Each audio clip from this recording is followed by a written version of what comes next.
Oiê, vamos ler a Bíblia 365 comigo?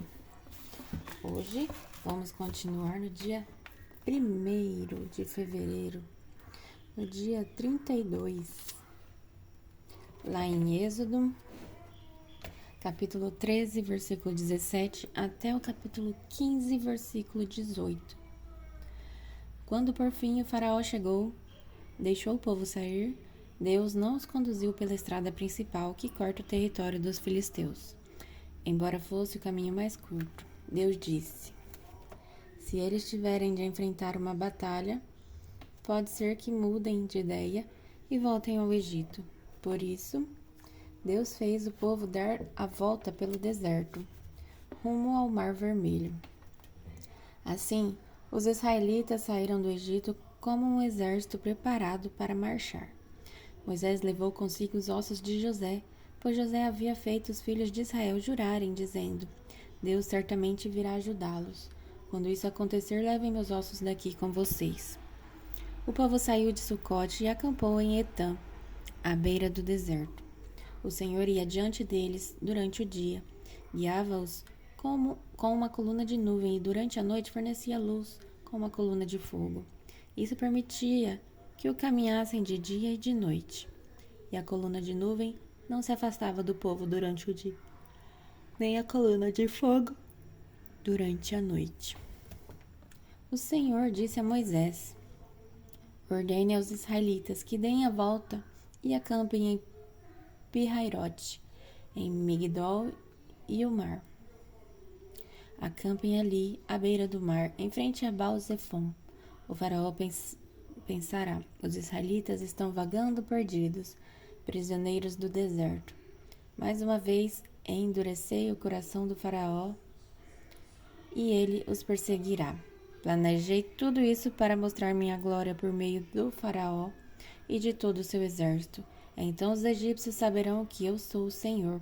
E os israelitas assim fizeram. Quando o rei do Egito soube que o povo de Israel havia fugido, ele e seus oficiais mudaram de ideia. O que fizemos? Perguntavam.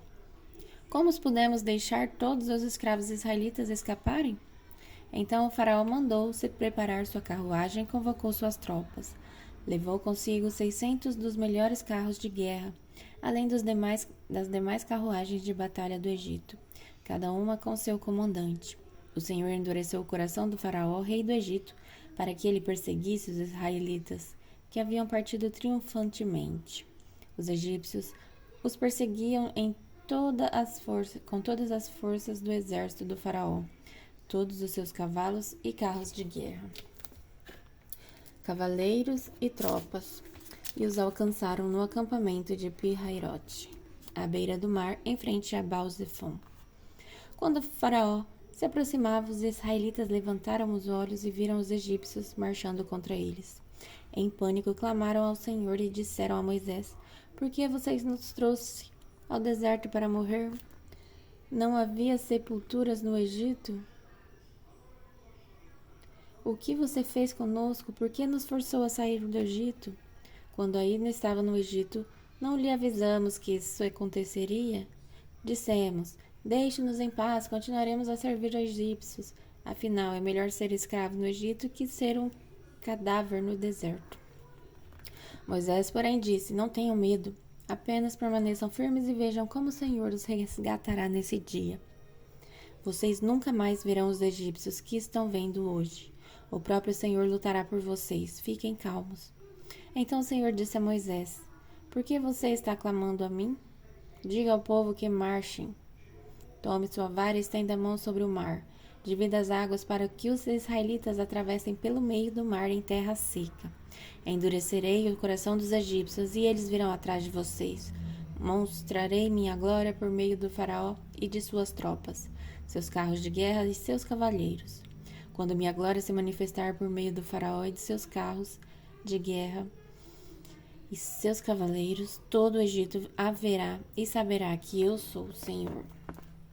Então o anjo de Deus, que ia diante do acampamento de Israel, se posicionou atrás do povo. A coluna de nuvem também mudou de lugar. Foi para a retaguarda e ficou entre o acampamento egípcio e o acampamento de Israel. A nuvem escura trouxe trevas para os egípcios, mas luz para os israelitas. Com isso, os dois grupos não se aproximaram durante toda a noite. Então Moisés estendeu a mão sobre o mar e, com um forte vento leste, o Senhor abriu um caminho no meio das águas. O vento soprou a noite toda, transformando o fundo do mar em terra seca. E o povo de Israel atravessou pelo meio do mar, caminhando em terra seca, com uma parede de água de cada lado. Os egípcios, com todos os seus cavalos, carros de guerras e cavalheiros, perseguiram o povo até o meio do mar. Mas pouco antes de amanhecer, do alto da coluna de fogo e de nuvem, o Senhor olhou para o exército dos egípcios e causou grande confusão entre eles. Ele travou as rodas dos carros, dificultando sua condução. Fujamos daqui para longe do povo de Israel, gritaram os egípcios. O Senhor está lutando por eles e contra o Egito. Então, o Senhor disse a Moisés: estenda a mão sobre o mar outra vez e as águas correrão fortemente de volta ao seu lugar e cobrirão os egípcios, seus carros de guerra e seus cavaleiros. Assim, ao amanhecer, Moisés estendeu as mãos sobre o mar e as águas voltaram fortemente a seu lugar. Quando os egípcios tentaram escapar, foram de encontro às águas, e o Senhor os arrastou para dentro do mar. As águas voltaram e cobriram todos os carros de guerra e cavaleiros, todo o exército do faraó.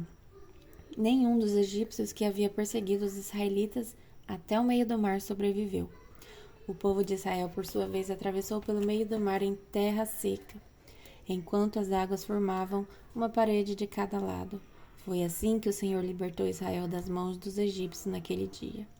E os israelitas conseguiam ver os cadáveres dos egípcios na praia. Quando o povo de Israel viu o grande poder do Senhor contra os egípcios, encheu-se de temor diante dele e passou a confiar no Senhor e em seu servo Moisés. Então, Moisés e o povo de Israel entoaram este cântico ao Senhor. Cantarei ao Senhor, pois ele triunfou gloriosamente. Lançou no mar o cavalo e seu cavalheiro. O Senhor é minha força e minha canção. Ele é meu Salvador. É o meu Deus e eu o louvarei. É o Deus de meu pai e eu o exaltarei. O Senhor é guerreiro. Javé é seu nome. Lançou no mar os carros de guerra e as tropas do faraó. Os melhores oficiais egípcios se afogaram no Mar Vermelho. Águas profundas os encobriram e afundaram como pedra. Tua mão direita, ó Senhor, é gloriosa em poder. Tua mão direita, ó Senhor, despedaça o adversário. Na grandeza de tua majestade, derrubas os que se levantam contra ti. Envias tuas fúria ardente, que os consome como palha. Com o forte sopro de tuas narinas, as águas se amontoaram, como muralhas se levantaram, e no coração do mar se endureceram. O inimigo dizia: eu os perseguirei e os alcançarei. Eu os saquearei e deles me vingarei. Puxarei minha espada e com forte mão os destruirei. Mas tu sopraste com teu fôlego, e o mar os encobriu. Afundaram como chumbo nas águas poderosas. Quem entre os deuses é semelhante a ti, ó Senhor? Glorioso em santidade, temível em esplendor. Autor de grandes maravilhas? Entendeste sua mão direita, e a terra engoliu nossos inimigos. Com o teu fiel amor, conduzes o povo que resgatastes com teu poder. O guia a tua santa habitação.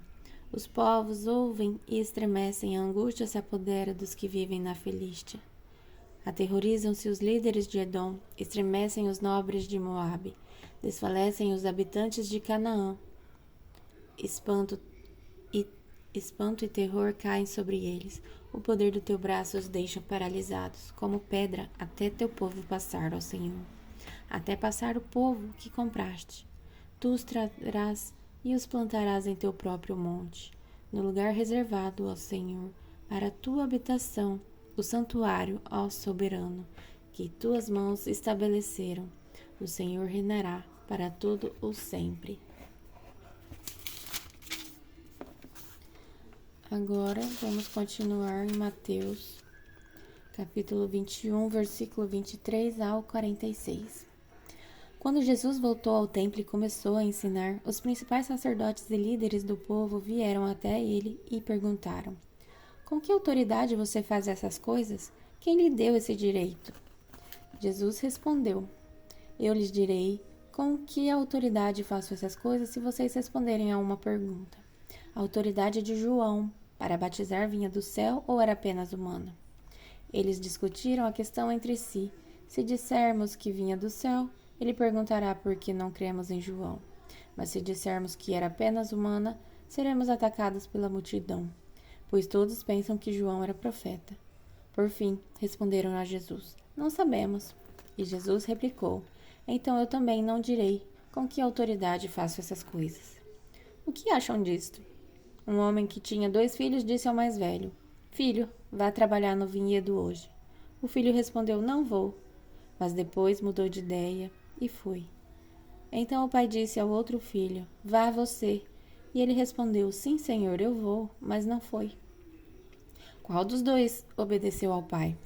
Eles responderam: O primeiro. Então Jesus explicou: Eu lhes digo a verdade. Cobradores de impostos e prostitutas entrarão no reino de Deus antes de vocês, pois João veio e mostrou o caminho da justiça, mas vocês não creram nele, enquanto cobradores de impostos e prostitutas creram. E mesmo depois de verem isso, vocês se recusaram a mudar de ideia e crer nele.